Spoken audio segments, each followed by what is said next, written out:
Abram lá, por favor, as Escrituras, a palavra do Senhor, Efésios capítulo 1, a partir do verso de número 3. Vamos meditar na palavra do Senhor e que Deus fale aos nossos corações de maneira poderosa, de maneira amorosa, como Ele tem feito em nossas vidas. Efésios capítulo 1, a partir do verso de número 3. E nessa noite, baseado nesse texto, eu quero falar sobre as bênçãos provenientes de Deus Filho, pois quando eu iniciei a carta aos Efésios, eu falei sobre Deus Pai, as bênçãos provenientes de Deus Pai, versos de 3 a 6, e hoje eu quero falar sobre as bênçãos de Deus Filho, verso de 7 a 12. Mas para que o texto venha fazer sentido, eu quero que você me acompanhe na leitura desde o verso 3, do verso 3 até o verso 12, para fazer sentido toda a frase que foi escrita. Tá ok? Acompanhe comigo a leitura da Escritura. Bendito seja o Deus e Pai de nosso Senhor Jesus Cristo, que nos abençoou com todas as bênçãos espirituais nas regiões celestiais em Cristo. Antes da fundação do mundo, Deus nos escolheu nele para sermos santos e irrepreensíveis diante dele. Em amor, nos predestinou para ele, para sermos adotados como seus filhos por meio de Jesus Cristo, segundo o propósito de sua vontade, para louvor da glória de sua graça, que ele nos concedeu gratuitamente no amado. Nele temos a redenção, pelo seu sangue, a remissão dos pecados, segundo a riqueza da sua graça, que Deus derramou abundantemente sobre nós com toda a sabedoria e prudência. Ele nos revelou o mistério da sua vontade, segundo o seu propósito, que ele apresentou em Cristo, de fazer convergir nele, na dispensação da plenitude dos tempos, todas as coisas, tanto as do céu como as da terra. Em Cristo fomos também feitos herança, predestinados segundo o propósito daquele que faz todas as coisas conforme o conselho da sua vontade, a fim de sermos para louvor da sua glória, nós, os que de antemão esperamos em Cristo. Até aqui. Vamos orar mais uma vez e pedir ajuda a Deus? Pai, nós estamos diante das Escrituras Sagradas, e é com temor e tremor que nós nos aproximamos da Tua Palavra, baseado no nome de Jesus. Ó Deus, fala aos nossos corações de quem está aqui, de quem está assistindo. Fala aos nossos corações, ó Deus, poderosamente, revelando sobre nós o Teu profundo amor, Pai. E ajudando-nos a entender o quanto o Senhor nos ama. Ó Deus, ilumina as nossas mentes com a presença do Espírito Santo para entendermos o texto sagrado. E aplica estas verdades em nossas vidas. Nós oramos agradecidos em nome do Senhor Jesus. Amém e amém. Carta de Paulo aos Efésios, né? A cidade de Éfeso foi uma cidade em que Paulo plantou uma igreja cristã. Todo o roteiro da plantação está lá em Atos dos Apóstolos. Priscila e Áquila já estavam morando naquela cidade, teve uma iniciativa missionária, mas em Atos 19, Paulo ele foi para aquela cidade e ele plantou esta igreja, a igreja cristã da cidade de Éfeso. Os historiadores dizem que mais ou menos naquela época, Éfeso tinha mais ou menos 300 mil habitantes. Era a terra da grande deusa Diana, a deusa dos Efésios. E também era uma cidade escravizada pela feitiçaria e também pela idolatria. Só que em Atos 19 diz que Paulo, quando ele viveu ali mais ou menos 3 anos pregando o evangelho foi tão poderoso que mudou o status quo. Isso é, mudou aquela cidade, mudou as mentes das pessoas. Porque os adoradores de Diana, que compravam pequenas estátuas para venerar a deusa, jogaram fora todas as suas estátuas e imagens de escultura. O comércio que era aquecido pela cidade, pela venda de imagens, quebrou-se. E aí houve um grande avivamento de uma libertação de uma idolatria, a idolatria à deusa Diana. E também, como era uma cidade feiticeira, diz Atos 19, que aqueles que praticavam a feitiçaria naquela cidade pegaram os seus livros e jogaram numa grande fogueira, dizendo assim, nós não precisamos mais disso, porque nós cremos em Jesus. Então, grandes coisas Deus fez na cidade de Éfeso. Pois bem, aí Paulo, ele foi preso. Ele foi para Jerusalém levar uns donativos para os cristãos mais pobres da Judéia. Aí ele foi preso. De Jerusalém, ele ficou preso em Cesareia Marítima. De Cesareia Marítima, ele foi transferido para Roma. E em Roma, ele ficou preso pela primeira vez numa prisão domiciliar. E nessa prisão domiciliar, ele escreveu 4 cartas. Efésios, Filipenses, Colossenses e Filemão. É conhecida como as cartas da prisão. E como eu falei para vocês, Efésios capítulo 1, Paulo, ele se coloca como o remetente, ele fala dos destinatários que eram os cristãos de Éfeso, e aí ele fala do objetivo da carta. Aí, no capítulo 1 aqui, da nossa Bíblia, ele expõe uma das grandes doutrinas da fé cristã. Primeiro, ele começa a falar da Trindade. Efésios capítulo 1, versos de 3 até o 14, é uma exposição da doutrina da Trindade, que mostra o seguinte, que Deus é um só, mas ele subsiste em 3 pessoas. Deus Pai, Deus Filho e Deus Espírito Santo. É um Deus que subsiste em 3 pessoas. E essas 3 pessoas têm a mesma essência, o mesmo poder e o mesmo amor. No entanto, Efésios capítulo 1, versos de 3 a 14, é um hino que nós chamamos de doxologia, é um hino de adoração e de glória, mostrando a Trindade e o plano da Trindade no plano da nossa salvação.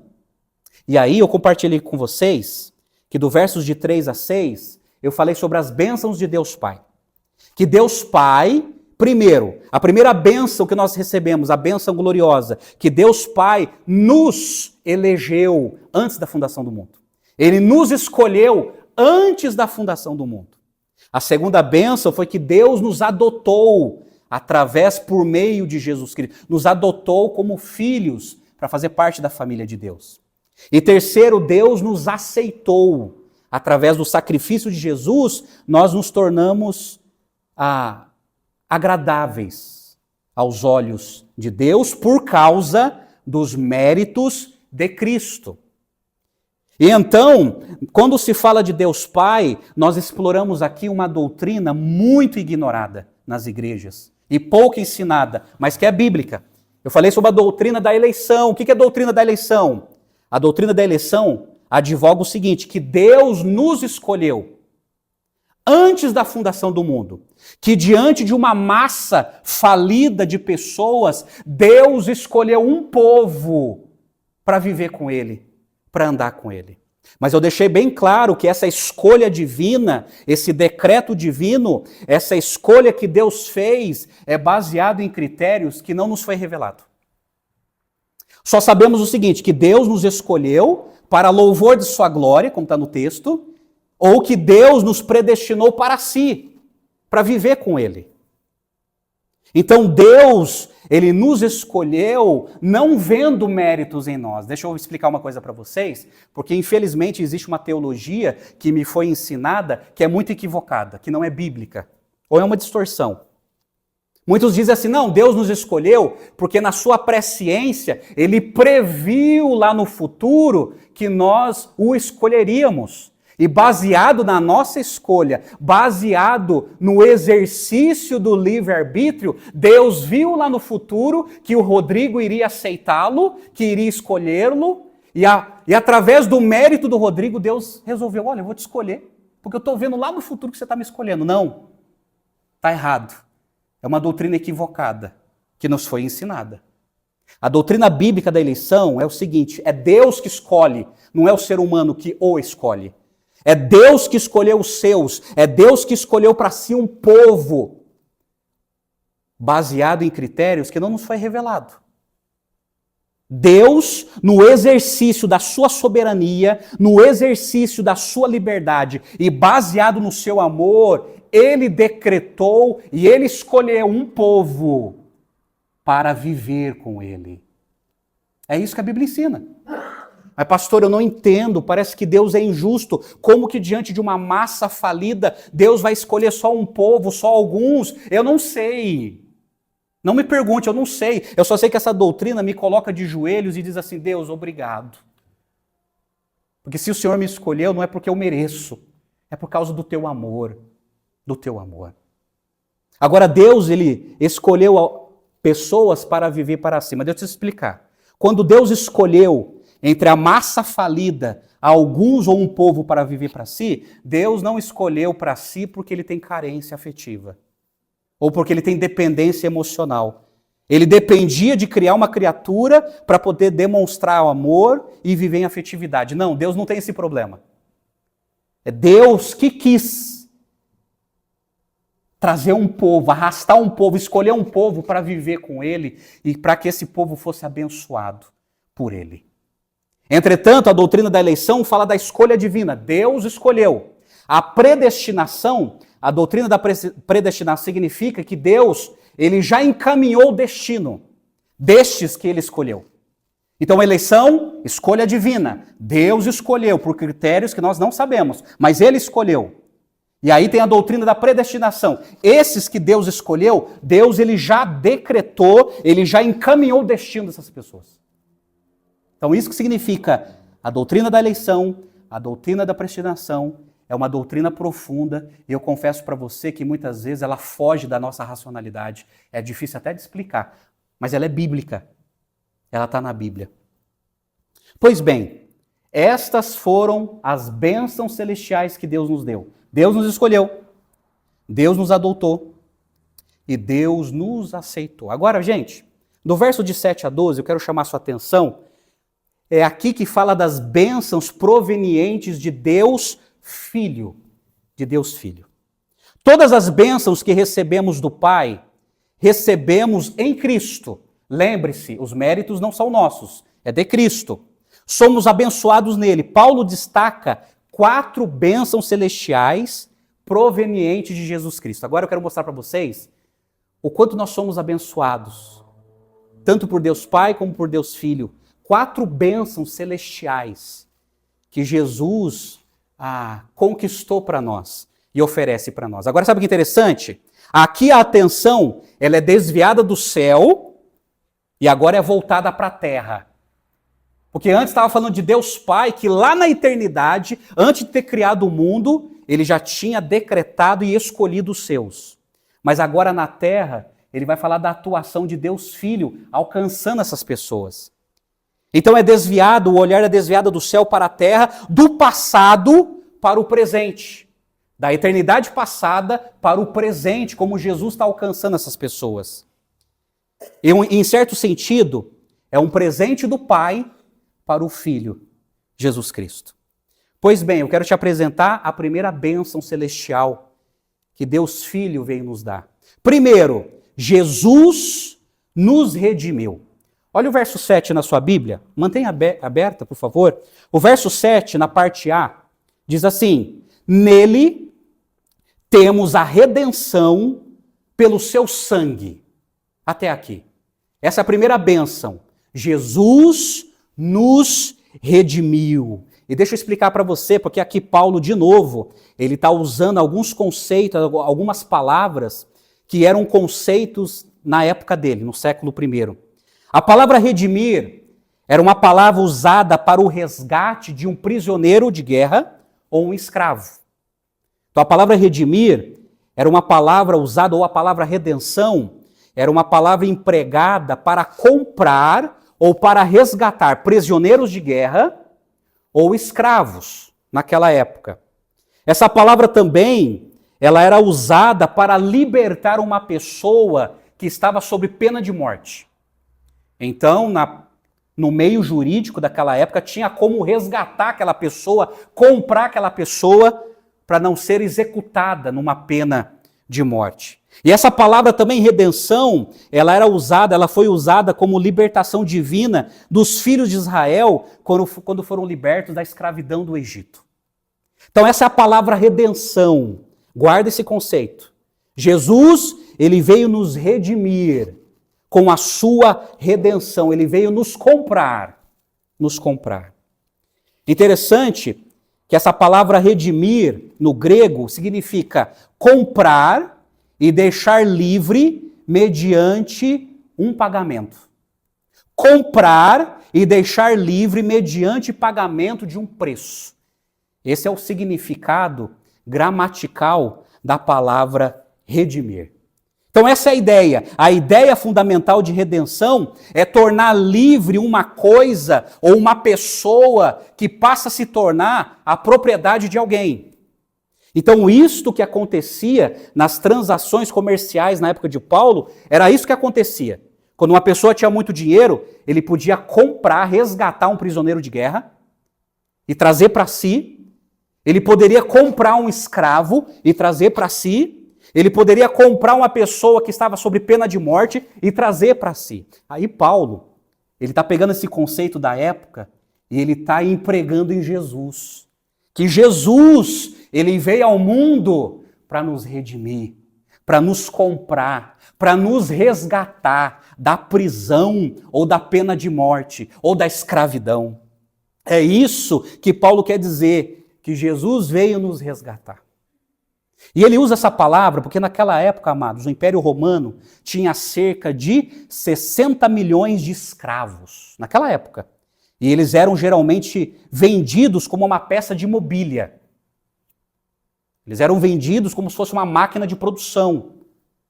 Mas, se naquela época as pessoas que tinham dinheiro fossem generosos, eles poderiam comprar aqueles escravos e dar a liberdade.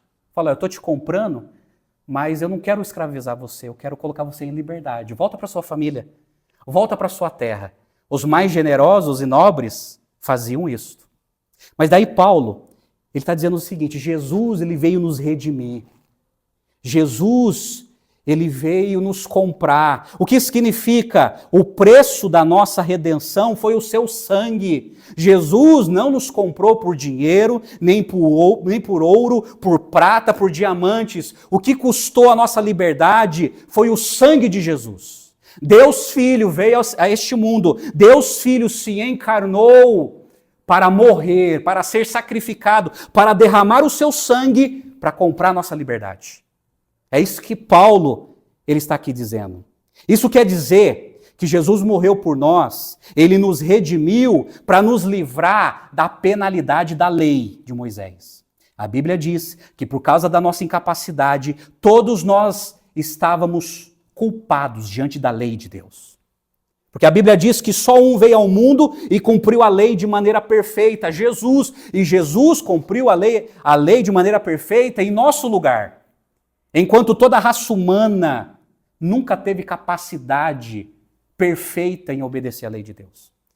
Mas como o ser humano não consegue cumprir a lei de Deus, o homem, o ser humano, está sob a penalidade da lei. Mas daí, Jesus ele nos comprou, nos livrando da penalidade da lei.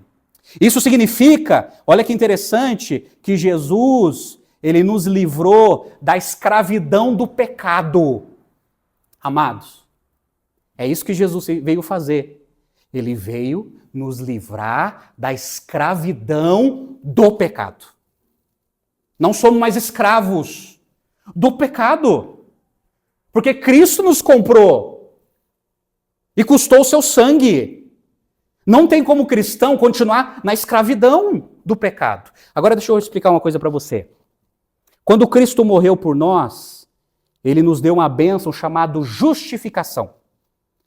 É uma palavra do meio jurídico daquela época. Justificação, com a justificação, nós fomos declarados justos, inocentes, perdoados. Os nossos crimes, nossos pecados foram perdoados porque um outro assumiu o nosso crime, Jesus. Então, com a justificação, nós fomos livres da penalidade do pecado. Agora nós entramos num outro estágio, a santificação. Com a santificação, nós estamos sendo livres do poder do pecado. Nós continuamos a lutar contra o pecado. Nós continuamos a lutar contra o poder do pecado, mas não somos mais escravos. Aqui que está o milagre. Continuamos pecadores, continuamos lutando contra o nosso egoísmo, o nosso orgulho, mas o poder do pecado, aos poucos, por causa de uma vida de santificação, ele vai perdendo a força, ele vai perdendo a força, ele vai perdendo a força. Porque nós não somos mais escravos do pecado. Isso que eu estou dizendo é uma coisa tão séria para você refletir.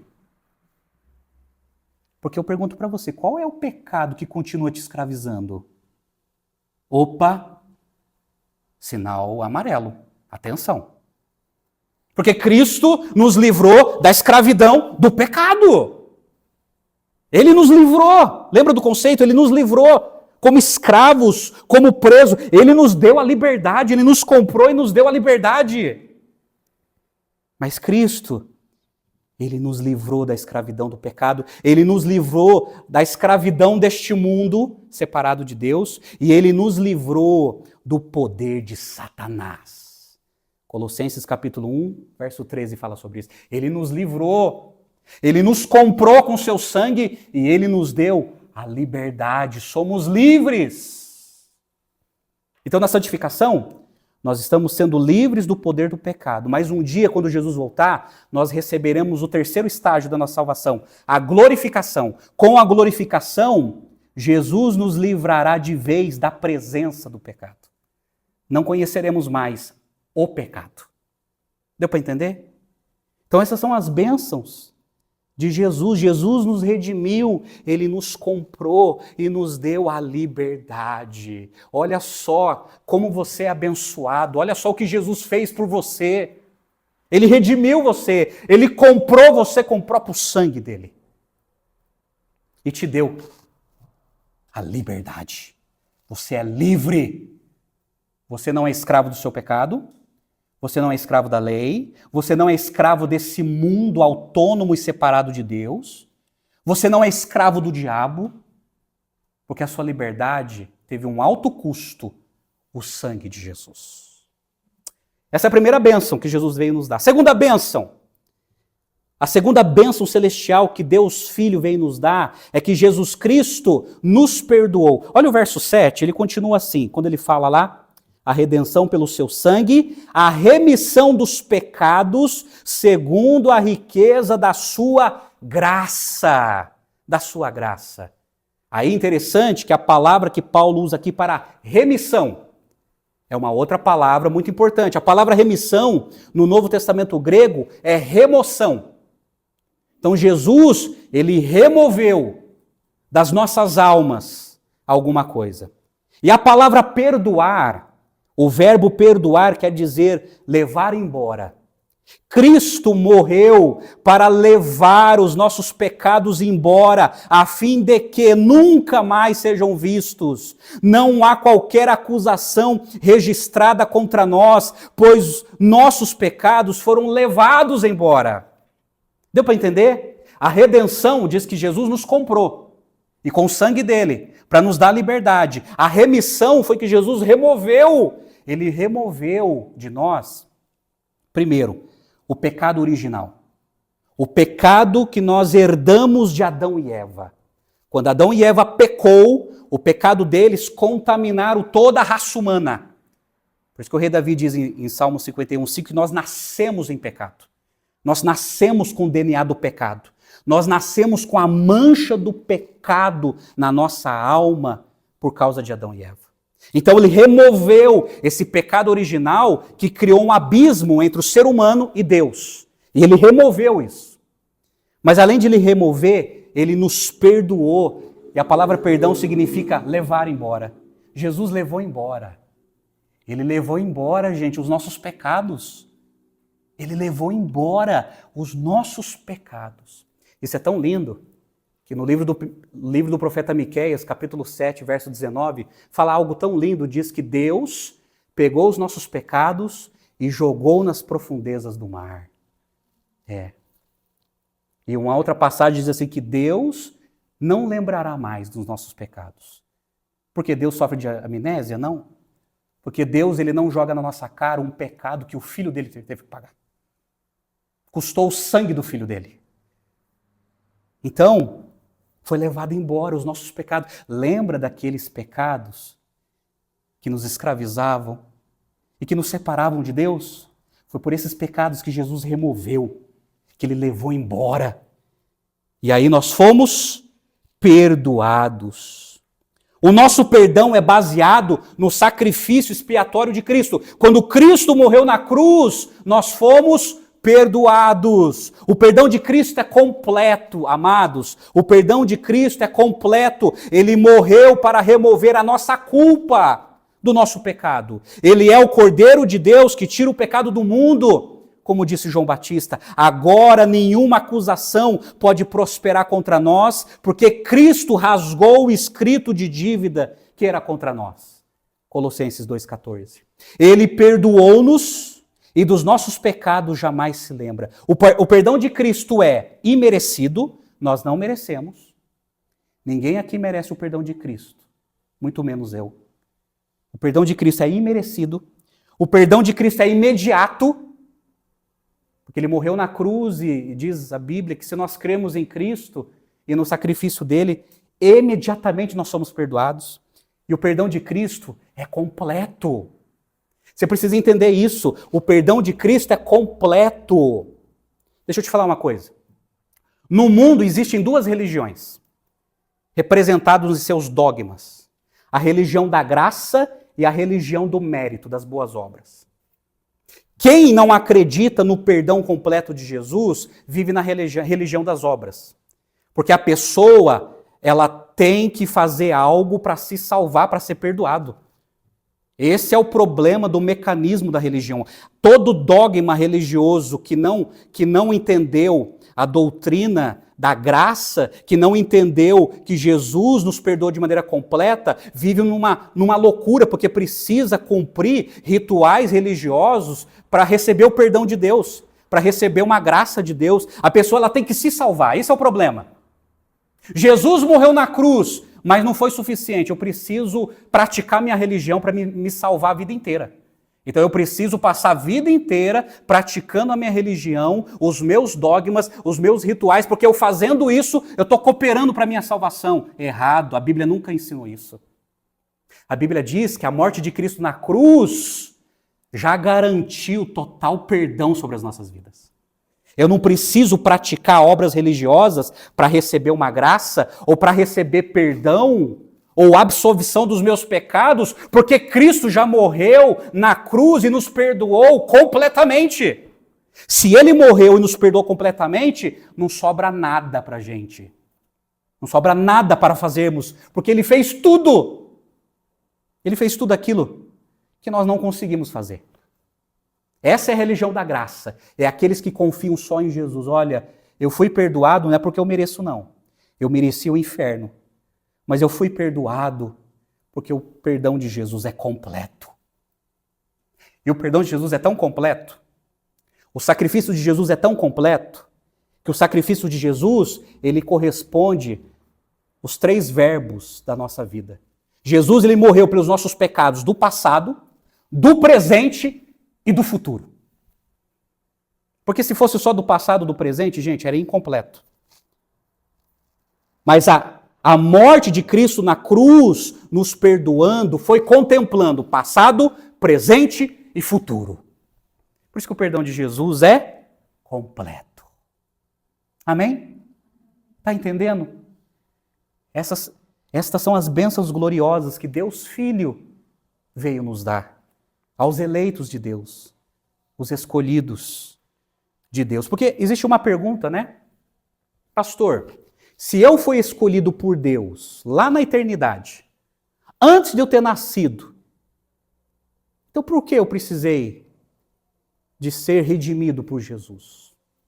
O problema é o pecado original, como eu expliquei para vocês. Nós fomos escolhidos, predestinados lá na eternidade, mas quando nós nascemos, na nossa historicidade, na nossa vida, no nosso presente, nós passamos a precisar de um Salvador, que é Jesus.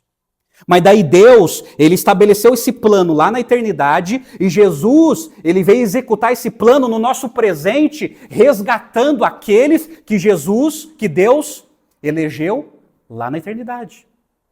Então a cruz de Cristo, ela veio buscar, ela veio alcançar aquele povo que Deus tinha escolhido lá na eternidade.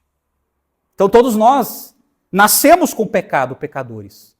Mas o plano de Deus foi cumprido em Jesus, nos atraindo, nos convertendo, nos alcançando e nos redimindo e nos dando o perdão. Eu quero te apresentar a terceira bênção celestial que Deus Filho veio nos dar. Jesus Cristo nos revelou a vontade de Deus. Você está conseguindo guardar? Então, primeiro, Jesus nos redimiu. Segundo, Jesus nos perdoou. E terceiro, Jesus nos revelou a vontade de Deus. Olha comigo o verso 8 até o 10, que fala sobre essa verdade. Verso 8, Paulo escreveu assim: que Deus derramou abundantemente sobre nós em toda sabedoria e prudência. Ele nos revelou o mistério da sua vontade, segundo o seu propósito, que ele apresentou em Cristo. Verso 10. De fazer convergir nele, na dispensação da plenitude dos tempos, todas as coisas, tanto as do céu como as da terra. Em Cristo fomos também feitos herança, predestinados, segundo o propósito daquele que faz todas as coisas, conforme o conselho da sua vontade. Até aqui. Então olha só, Jesus, ele veio nos revelar a vontade de Deus. A vontade. Por isso que ele diz no verso 8 que Deus derramou sobre nós em toda a sabedoria e entendimento. Essa palavra sabedoria e prudência, ou sabedoria e entendimento, ela pode ser interpretada de duas maneiras. Ou ela pode ser interpretada em relação a Deus, que Deus, quando ele estabeleceu um plano de redenção, ele, na sua sabedoria, ele estabeleceu esse plano. Essa sabedoria tem a ver com concepção, e ele, com muita prudência, ele executou esse plano em seu Filho. Tá? Então, sabedoria tem a ver com concepção. Prudência tem a ver com execução do plano. Mas alguns tradutores pegaram essa palavra prudência e colocaram entendimento.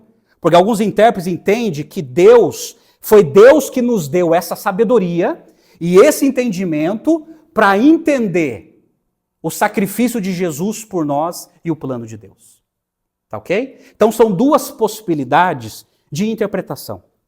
Então alguns dizem que Deus, ele descortinou das nossas mentes, ele esclareceu para os seus a obra da redenção, planejado por Deus e executado por Jesus. De tal maneira que a palavra grega sabedoria, que a palavra sofia, é o conhecimento que olha para o coração das coisas, que as conhece tal como realmente são. E a palavra prudência é a compreensão que leva a agir corretamente. Mas aqui Jesus, ele veio revelar a vontade de Deus. E qual é a vontade de Deus? A vontade de Deus é duas. Jesus, ele veio revelar a vontade de Deus, ele veio revelar o plano de Deus. Que Deus, lá na eternidade, ele escolheu os seus. Ele escolheu um povo.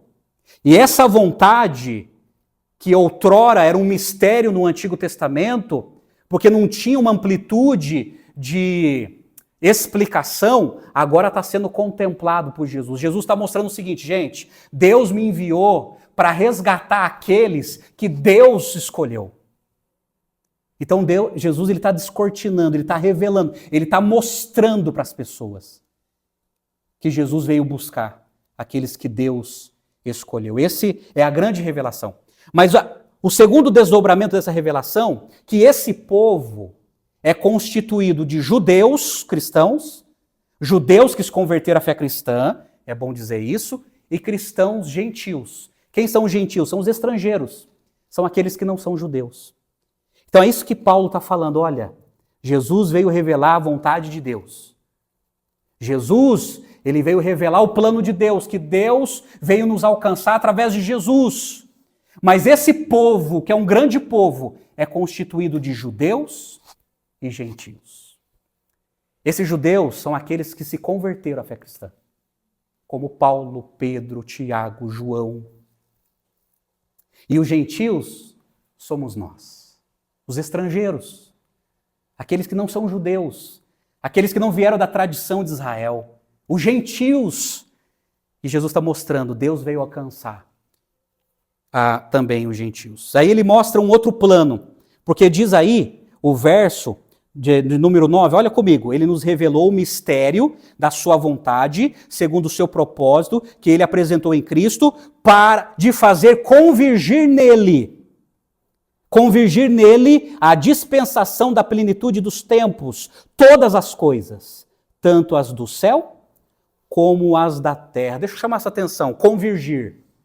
Essa palavra convergir é uma palavra grega que era usada no sentido de juntar várias coisas e apresentá-las como uma só. É como se fosse um grande quebra-cabeça.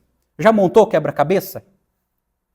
Então essa palavra convergir, ela significa, ela traz uma ideia de um grande quebra-cabeça que Deus está montando. Mas esse quebra-cabeça, ele tem uma apresentação só. Ela tem uma imagem só, depois de cada peça colocada no seu devido lugar, conectada no seu devido lugar, ela traz uma claridade de um plano e de uma imagem.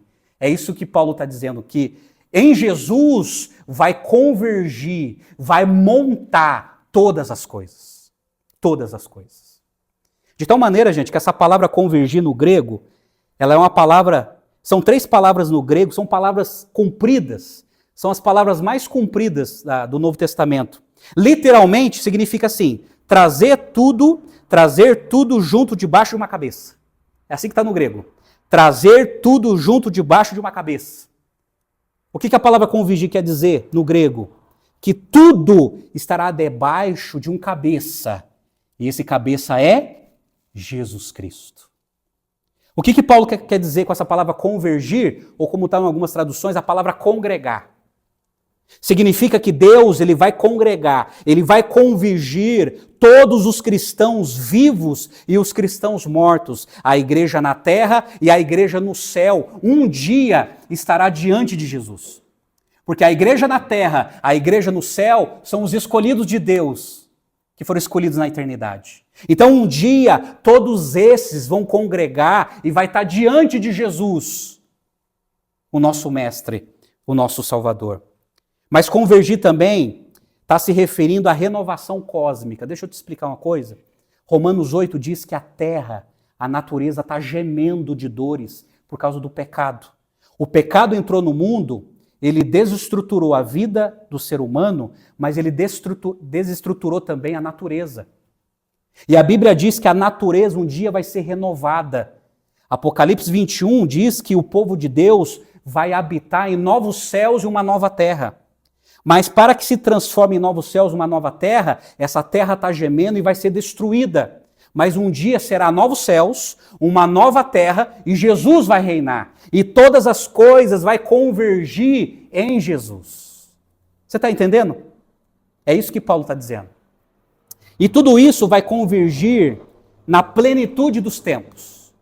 A palavra plenitude dos tempos é o kairos de Deus, é o tempo de Deus. Deus, ele já estabeleceu um tempo em que Jesus viria, morreria, ressuscitaria, ascendesse aos céus, mas que voltaria para resgatar esse povo, trazer esse povo de volta para Deus. De volta para Deus. É isso que Paulo está dizendo. Que Jesus veio revelar a vontade de Deus. A vontade de Deus é essa. Converter aqueles que Deus escolheu. A vontade de Deus é essa. Trazer os judeus e os cristãos juntos em um só povo. A vontade de Deus é essa. Ele vai renovar de maneira cósmica essa terra, porque um dia essa terra será o reino de Jesus. É isso que Paulo quer dizer aqui. Agora, a quarta bênção. A quarta bênção, que é a última bênção. A quarta bênção celestial. Jesus Cristo nos fez herança. Porque olha no verso 11, diz assim: em Cristo fomos também feitos herança, predestinados, segundo o propósito daquele que faz todas as coisas conforme o conselho da sua vontade. Jesus Cristo nos fez herança. Agora presta atenção, isso aqui pode ser interpretado de duas maneiras também. Quando ele nos fez herança, pode significar o seguinte, que nós somos a herança de Deus. Tá? Deus Pai deu para Deus Filho como herança a igreja, os escolhidos, os eleitos. Então a herança que Deus Pai deu a Deus Filho é o povo que Deus já havia escolhido, que Deus já tinha predestinado. Então essa herança que Deus Pai deu a Jesus, um povo, os seus discípulos. Mas essa herança também pode ser também a nossa salvação, a nossa maior herança que nós recebemos de Deus. A nossa maior herança que recebemos de Deus não é dinheiro no bolso, dinheiro no banco e nem saúde perfeita. A nossa maior herança que Deus nos deu chama-se salvação. Salvação. Fomos salvos. Fomos perdoados. Fomos reconciliados com Deus. Fomos religados a Deus. E um dia estaremos para sempre com Jesus. No meio desse povo que Deus escolheu lá na eternidade. Essa é a nossa maior herança. Porque, olha, meu amado, aquilo que você tem vai ficar por aqui. No seu caixão não vai ter reboque para caminhão. Tudo que você tem vai ficar aqui. E lamento que algumas coisas que você tem vai ficar aqui para a briga dos outros ainda. Não acontece na maioria das famílias, né? Nas famílias mais santas que eu já conheci. A nossa maior herança está no céu. Que Cristo conquistou para nós lá naquela cruz. Nos redimindo, nos remindo, nos perdoando, nos revelando a vontade do Pai. E nos fazendo essa grande herança. Amém? Ficou claro? Ficou claro para vocês as bênçãos gloriosas, as bênçãos de Deus Filho? Aplicação. O que isso tem a ver com as nossas vidas? O que isso tem a ver com as nossas vidas? Eu termino aqui com estas aplicações. Primeiro, eu repito, a salvação é um dom de Deus, é uma obra de Deus. Entenda isso. Deus Pai nos elegeu, nos predestinou lá na eternidade e Deus Filho veio nos redimir. Deus Pai, ele elaborou o plano e Deus Filho veio executar esse plano. É por isso que ele morreu na cruz. É por isso. Então entenda, a salvação não é por méritos humanos. Ninguém é salvo porque pratica uma religião, ou porque foi batizado numa religião, ou porque pratica boas obras, ou porque pratica caridade, ou é uma pessoa de moralidade, é uma pessoa ética. Ninguém é salvo pelas suas qualidades. Ninguém é salvo pelas suas prerrogativas. A salvação é um presente de Deus, entenda isso. Porque se a salvação dependesse da minha qualidade e da sua qualidade, estaremos ainda condenados. Porque a Bíblia diz que as nossas maiores intenções não são suficientes para resolver o nosso problema, que é o pecado. Não é suficiente. Então a salvação é um presente. É um presentão que você recebeu. É um presente. Segundo, entenda a morte de Cristo na cruz. A morte de Cristo na cruz não foi para ele mostrar que ele era um grande guru, como ensinam em livros e literaturas, que ele foi um grande guru da filosofia, e é por isso que ele morreu na cruz. Não é verdade. A morte na cruz não foi para demonstrar que ele era um mestre da ética e que ele abalou as estruturas políticas da sua época. Ele não morreu como um mártir político. Ele não morreu como um grande pensador, um grande filósofo que veio a propor um novo estilo de vida. Não. Nada disso é verdade. Ele morreu para executar um plano. Ele morreu derramando o seu sangue para salvar um povo. Para salvar um povo. Para perdoar um povo. Para religar um povo que estava separado de Deus. Ele veio religar esse povo a Deus Pai. Jesus morreu na cruz para nos salvar. Salvar de quê, pastor? Salvar do fogo eterno. Salvar da alienação de Deus. Salvar de uma vida vazia. De pessoas que substituem a presença de Deus pelos prazeres mais fúteis desse mundo. Veio salvar essas pessoas. E ele veio se revelar dizendo assim, olha, eu te amo e eu entreguei o meu filho para resgatar você. É por isso que Jesus morreu na cruz por você. Para te salvar. Jesus não morreu na cruz para te dar uma boa vida. Entenda isso. Jesus não morreu na cruz para te dar uma boa vida, uma boa profissão, uma boa saúde, uma boa casa. Não, isso depende de você, do seu esforço. Jesus morreu na cruz para resolver um problema que você nunca vai conseguir resolver, que é o pecado. Por isso que ele morreu na cruz. Por nós. Por nós. Amém? E essa doutrina, ela provoca em nós profunda gratidão. Profunda gratidão. Porque nós falamos para Deus, Deus, por que eu? Porque o Senhor quis me salvar. Tão pecador que eu sou. Tão desagradável que eu sou. Tão cínico que eu sou. Mas o Senhor me amou e veio me salvar. Enviando o seu filho, você que é pai e mãe, você daria um filho seu para morrer para um bando de pecador? Você sacrificaria o seu filho para morrer para um povo pecador?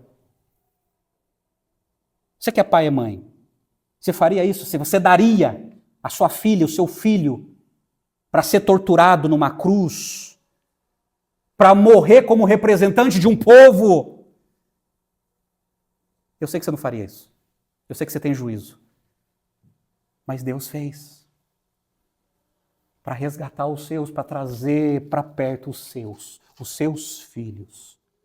Os seus filhos. Tudo isso tem que provocar em nós o quê? Gratidão. Senhor, obrigado, porque eu não merecia.